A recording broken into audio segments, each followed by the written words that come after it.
ঐতিহ্যবাহী খেজুরের গুড়কে ঘিরে অনুষ্ঠিত হয়েছে দ্বিতীয় গুড় সম্মেলন ২০২৫। রস ও গুড় ঐতিহ্যের পথে প্রজন্মের সাথে, এই স্লোগানকে সামনে রেখে রাজশাহী বিশ্ববিদ্যালয় মিলনায়তনে আয়োজিত হয়েছে দিনব্যাপী এই সম্মেলন। সম্মেলনে রাজশাহী সহ দেশে বিভিন্ন জেলার প্রায় ২ শতাধিক গুড় উৎপাদক, ব্যবসায়ী ও উদ্যোক্তা অংশ নেন। তারা আলোচনা করেন খেজুরের রস সংগ্রহের আধুনিক পদ্ধতি, মানসম্মত গুড় উৎপাদন, প্যাকেজিং, বিপণন এবং ভেজালমুক্ত গুড় বাজারজাতকরণ নিয়ে।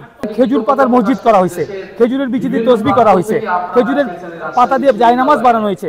খেজুর গাছ থেকে শুধু আমরা গুড় বিক্রি করবো তা কিন্তু না, এই জায়নামাজ, এই তসবিহ আমরা আরো এক্সপোর্ট করতে পারি। আর যেহেতু আমরা উদ্যোক্তা, মাঠ পর্যায়ে আমরা চেষ্টা করি ভালো জিনিস মানুষের কাছে পৌঁছে দেওয়া। এই সমস্ত জায়গার মধ্যে আমরা এসে অনেক শিখতে পাই। যেমন আমরা যারা ভোক্তা, তাদের অনেকগুলো কোশ্চেনের আমরা অ্যান্সার আমরা পেয়েছি, এটা থেকে আমরা শিখতে পেয়েছি। এখানে যেগুলো দেখতে পাচ্ছেন আমাদের যে গাছে ইউজ করে, এগুলো ব্যবহার করে খেজুরের গুড় উৎপাদন করার জন্য।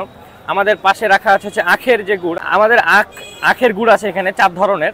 আখের পাউডার গুড় বা চিনি বলা চলে, সেটা হচ্ছে আমরা জানি যে চিনি হোয়াইট পয়জন নামে পরিচিত। এই চিনিটাকে ব্যবহার না করে আমরা এইটা ইউজ করতে পারি চিনির পরিবর্তে। যে খুরি পাটালি গুড়টা হয়, এটা হচ্ছে যশোর অঞ্চলের বিখ্যাত। যশোর অঞ্চলের গুড়টা সব থেকে ভালো হয়, আপনারা জানেন। এটা হচ্ছে যশোর অঞ্চলের খুরি পাটালি গুড়। এটা হচ্ছে রস থেকে, খেজুরের রস থেকে যে চিনি দানাটা তৈরি করা হয়, চিনিটা বের করে আনা হয় ময়েশ্চারাইজ কম করে, সেটা হচ্ছে এই চিনি। আর একটা বাংলাদেশে এটা বর্তমানে এটা নেই বললেই চলে, খেজুরের যে বীজ থেকে কফি তৈরি করা হয়। এটা হচ্ছে বাংলাদেশে একবারে অ্যাভেলেবেল নাই বললেই চলে, সেটা হচ্ছে খেজুরের বীজ থেকে কফি।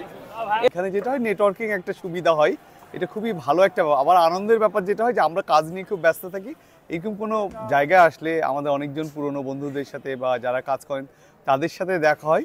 এবং আমরা যে এই নিরাপদ গুড় নিয়ে কাজ করছি, বা এই এতগুলো যোগান, আসলে 600 জন ধরেন কতগুলো যোগান সারা দেশের মানুষের, ওনারাও একটা আস্থা পাবে যে আসলে আমরা নিরাপদ গুড়টা এদের থেকে নিতে পারবো, এই একটা প্ল্যাটফর্ম থেকে।